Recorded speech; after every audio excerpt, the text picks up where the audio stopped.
ओछान बिछौन बिछा कर रखी है हरिओम बसंतपुर हरिओम बसंतपुर बिछौन बिछा कर रखी है। माँ गायत्री रिकॉर्डिंग स्टूडियो।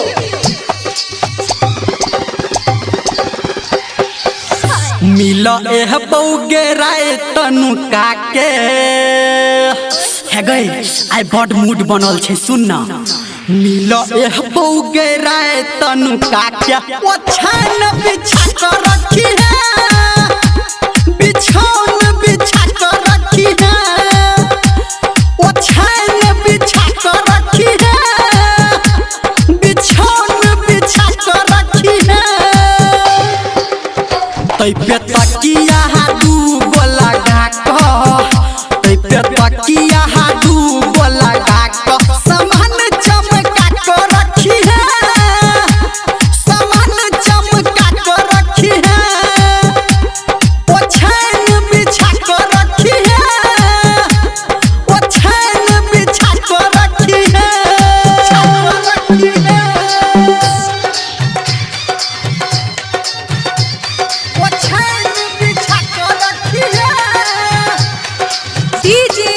हरिओम बसंतपुर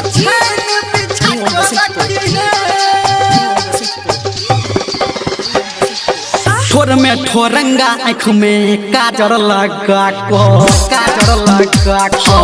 ठोर में ठोरंगा आँख में काजर लगा को देखी है तू रास्ता हमर डिबिया बुता को घड़ी में टाइम जखने बजतो गे बाहर लगबो हम तोहर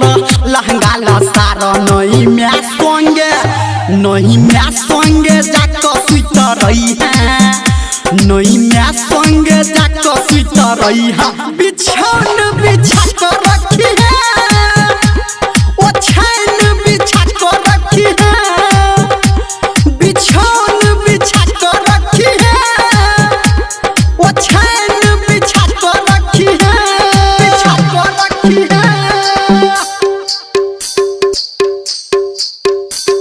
ओछान बिछौन ओछान बिछा कर रखी है हरिओम बसंतपुर बिछौन बिछा कर रखी है।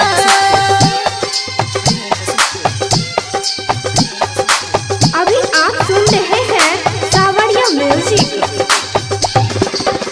है गई ओम प्रकाश के रखिया तू मन गई रखिया तू मन है गई धर्मेंद्र निर्मलिया के रखिया तू मन गई काले से करिया तू लाज शरम गे भैया आ भौजी के खाना खुआ को सबके सुता दी है बात बना कर नहीं मौका पे धोखा दो दी है नहीं मौका पे धोखा दो दी है ओछान बिछा कर रखी है